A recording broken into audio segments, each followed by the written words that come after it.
Mimi, through her own personal story, really brings home to us the differences in policing in other jurisdictions and the impact that can have on policing in Northern Ireland. Each and every contact that a member of the minority ethnic community has with you as police officers has the potential to make that difference, to give trust and confidence in us as a police service that is here to keep everybody safe and prevent harm.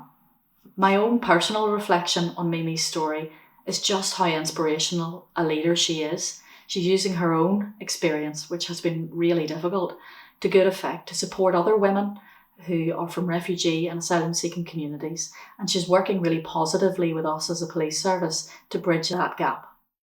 My experience from the past makes me a strong lady, and I believe nothing can scare me anymore in this world. This is my story, what I call home, Belfast.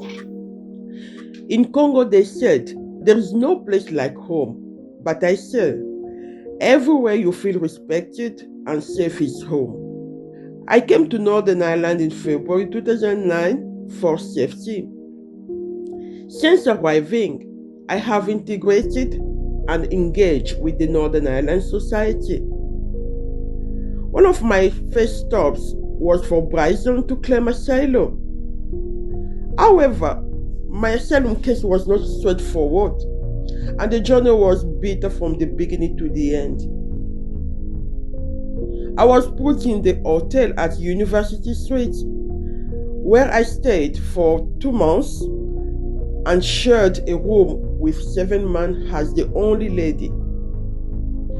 The conditions in the hotel were tough, with no heater, no hot water, and ongoing building work.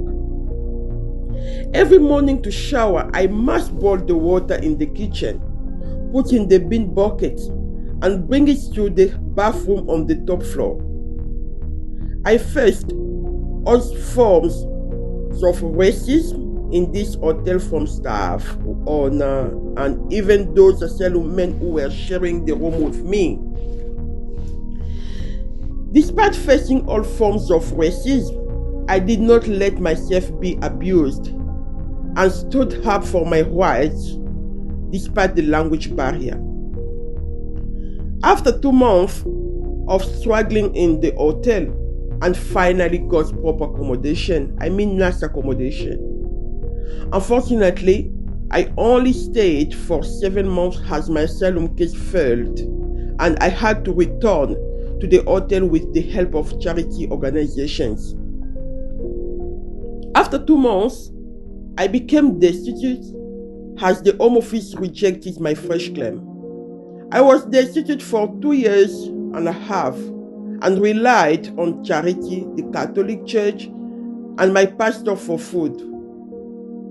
I also volunteered at the City Church Cafe to have some hot meals. This was how I survived. In October 2012, the Home Office accepted my fresh claim and brought me back into the system after years of destitution. In November 2012, I was granted refugee status after years of torment, stress, anxiety, depression, and more. After being granted refugee status, I became homeless. After 2 months, I found myself sharing a flat with another man. 8 months later, I was offered new accommodation in social housing, and despite the difficulties, I was grateful to be given an accommodation. We had police every single day in the building for different issues. I had to experience another trouble in the building from neighbors and neighbors' friends. I remember calling the police more than 6 times because I was not safe. And one night, a gentleman came to open my letterbox and tried to open the door. I called the police and they came, but they did not believe what I told them and left without follow-up. And imagine the next hours living in fear.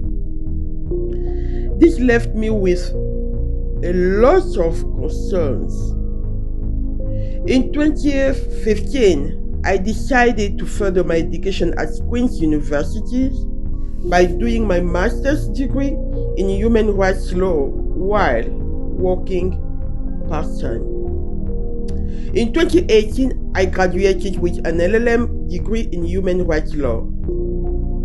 In March 2019, I was made redundant. After being made redundant, I decided to stand as a strong woman and activist to set up Bomoko NI. My ambition is to prevent other refugee and asylum-seeking women from enduring the challenges I faced. Because one cannot defend their rights if she doesn't know that she has rights.